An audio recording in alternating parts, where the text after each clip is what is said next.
breaking bread, those kids are relevant. Diss me instead, just dance around with that Minecraft head. I'm just laughing about it, I'm super dead. Can't hear your flow with the ears of an elephant. With your rhymes you are not intelligent. I'll solve your problems like a president, and to diss me you'll be hesitant. What's your talent? I can find it. With some glasses after this, so disintegrate like some acid. Can't talk, so can you pass your classes? Working who's that? I'm above your status.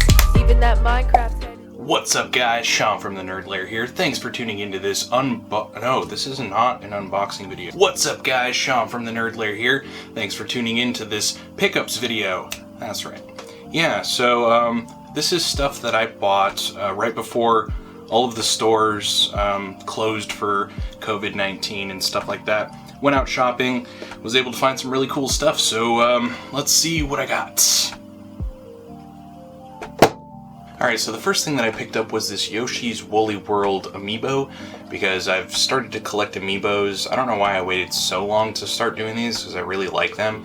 This one is especially cool because it's made out of yarn, and it doesn't have like one of those little bases that most of them have, so I don't know, I just really like the creativeness of these amiibo. Pretty cool. Next up, it's Hey You Pikachu. This game I actually never got to play when it first came out. It was, I want to say, towards the end of the lifespan of the N64, and yeah, it was just one of those, what is it called? VRU, voice recognition unit, and it comes with like a mic and everything like that. This one's kind of complete, it's just missing like the little yellow ball that goes on the end of the microphone. But this was really cool. I picked this up for like $35, I think. So yeah, it's kind of rattling around in there. It doesn't have the inner cardboard. That's the only thing that's really missing, and it's not in horrible shape. But yeah, this was really cool. You don't see this one too often in the wild. Next up, we got a stack of original DS games. First one is the new Super Mario Bros. New Super Mario Bros. This game was like the old Super Mario Bros. Except new, and it was cool. This was one of the first. No, this wasn't one of the first games to come out on the DS. Maybe one of the first. 2006. No. But yeah, it's still a really good game. I liked it. It was cheap. This was $5, along with the rest of these that I got at an antique mall that kind of does a consignment thing with other businesses. So like video game sellers will, you know, consign their stuff out to this place, and then if they sell, the place gets a cut. The next one that I got is Tetris TS. This one's becoming more and more rare, I think. This was a great Tetris game. Probably one of the best in my opinion. 6 different game modes, and that's 5 more than you got in the original. But yeah, super cool. Love Tetris, always have, and it is 1,000,000 degrees in my room right now. Holy crap. Next up is Bust a Move on the DS. Bust a Move DS, that's just what it's called, by Majesco. If you've never played Bust a Move before, it's just a really cool, fun block breaker kind of game. You connect multiple of the same color, and you break all of the bubbles, and there's cute little dinosaurs in there, and well, if you haven't played a Bust a Move game by now, what are you doing, man? Up next is one that I think a lot of people forget exists. The Legendary Starfy. I always called it the Legend of Starfy. The Legendary Starfy, and this is an original Nintendo IP, something that was pretty popular over in Japan. This was the only game I think we ever got in the Starfy franchise. It was a really fun game though, nice little puzzle platformer, really cute, and kind of reminded me of Kirby a little bit. Next, Banggai Oh Spirits. This one, I want to say, was a Dreamcast port, maybe. I know there was Banggai Oh on the Dreamcast, but this one was like, it's like a bullet hell game where you play as a mech, and the fights are fantastical. There's a lot of explosions and shit flying at you all over the place. It was really fun. Yeah, love this series. 3D publisher. D3 publisher.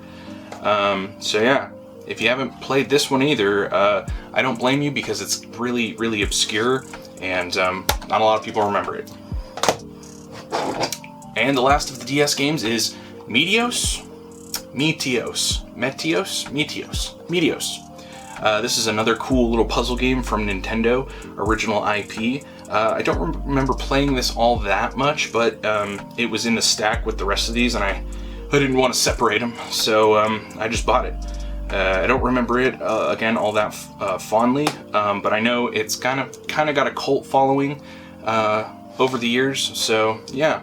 It's kind of a rare one too, you don't really see this one all that often. Alright, next up is a Switch game, and I think a lot of people pick this one up because, well, it's like one of like 3 games to come out during this whole pandemic thing. Animal Crossing, New Horizons, New Horizons.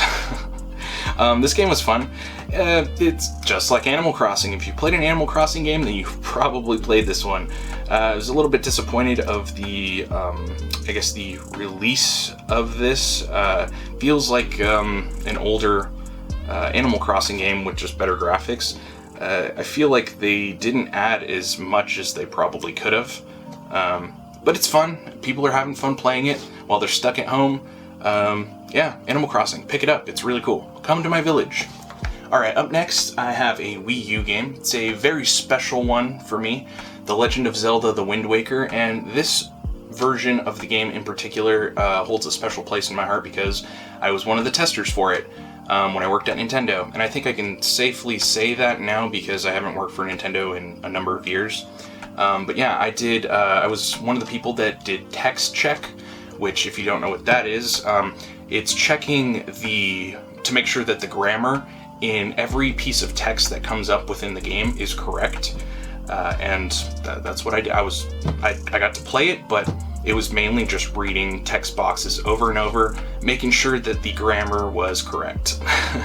But it was hard work and I had fun, so yeah. Alright, I have, let's see here, 2 GameCube games. First one is Lost Kingdoms. This game is by From Software, the people that brought you Dark Souls, and Bloodborne maybe? I don't know. I'm not really super into those games, but From Software. This is an RPG published by Activision, and it was just a fun little turn-based game for turn-based RPG for the GameCube, and I think a lot of people forget about this one as well, but I didn't. And the last GameCube game I have is Bomberman Generations. I've never played this Bomberman game before, but it looks really interesting. It looks like there's some sort of adventure-style mode on it, but one of my favorite things about the Bomberman series is just the art in general. I really like the character. I love how he looks. Kind of looks like Krillin from Dragon Ball Z that's in a white spandex suit. But yeah, Bomberman Generations on the GameCube. Okay, next 3 are original Xbox games. First one I have is Dead or Alive Extreme Beach Volleyball. This game was very, very interesting. I think a lot of kids growing up in this era wanted this game because, well, there's boobs. There's boobs, and I love on the back it says featuring Dennis Rodman as the voice of Zack, and music by Bob Marley, Christina Aguilera, Real Big Fish, and more. And that is definitely dating itself quite a bit. This was early 2000s, so all of that seems pretty accurate. I love that Dennis Rodman as a voice actor is a selling point for some reason. But yeah, only on Xbox. So be prepared to see this reviewed eventually on my Only on Xbox series. If you want to check out those videos, click the card that's up there or up here. And I think the camera's reversed. I think it's up here. Sure. Up next, Breakdown. This was by Namco, and it was a new type of game. It was a first-person shooter, but you mainly used your fists, and a lot of FPS games didn't really do that. You had cool powers, and you were punching and doing combos, and it was really, really immersive. You could even see like your feet when you look down. It was pretty cool. This game was really hard though, but a great one, really good one. Again, only on Xbox, so expect to see this on the series. Alright, and the last original Xbox game is Metal Dungeon, and this is by the people that published a game that I already did called, oh my god, Blackstone Magic and Steel. I almost forgot the name because the game was so bad. So yeah, Zycat Interactive, they did a turn-based RPG on the Xbox, and I've never played this game before. But it had the same publisher as that horrible Blackstone game, so I had to pick it up. And it's a turn-based RPG. Battle over 200 different monsters and save analysts from destruction. I don't know who that is. Alanus. Alright, and the last two games I have are Xbox 360 games, and the first one is Star Ocean, a new Force Awakens hope. Yeah, Star Ocean, a new hope. This game was okay. I think it's grown on people over the years. I remember when this came out and it got really, really bad reviews. And I think the main character's name was like Edge Maverick or something really stupid American sounding. But this game was like, yeah, 3 discs. Oh, I hope you're all cringing at me touching this. I don't give a fuck. And yeah, this game, never really played it, but I played the other Star Ocean games, and the only reason why I haven't played this one is because I remember everyone saying it was really bad, but I'll probably play it one day. I really like the cover. The cover's cool. And the last Xbox 360 and the last game that I picked up for this video is Lost Odyssey by Mistwalker. And I think Mistwalker these days are unfortunately making shitty phone IP games. This game was, it was in a league of its own. It was one of the only turn-based RPGs on the 360 at the time, and it was like 5 discs or something. They're falling out. It's 4 discs. This is back when games needed to be on 4 discs. But this game was great. If you want to play a really cool, different, stylized, turn-based RPG with just a really cool battle engine. It was turn-based, but it's hard to explain. People that have played this, you know what I mean. Give it a go though if you can find it. I'm not really that big on Xbox One, and apparently a lot of these older games are being put on the Xbox Live Store or something, so maybe this one's on there, and you can play it on your newer Xbox. I don't know. Anyway, this was a great game.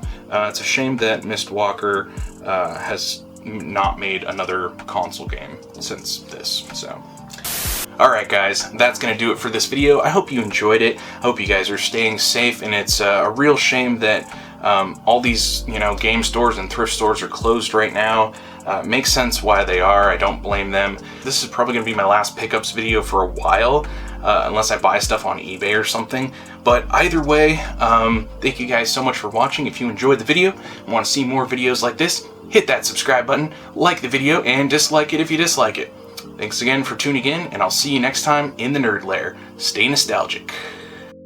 You're 13, but you look like you're 9. Trying to make a diss, yeah, on front line. When this is uploaded, it's past your bedtime. 2 of the same word, he's still trying to make them rhyme. Your YouTube channel name was made from your mom. You're trying to make money by making bad songs. If you listen to my disses, your mind is blown. I'm a king, you're a peasant, can't knock me off my throne. Gang, is that sounding familiar? This is about a guy that's not very regular. Someone says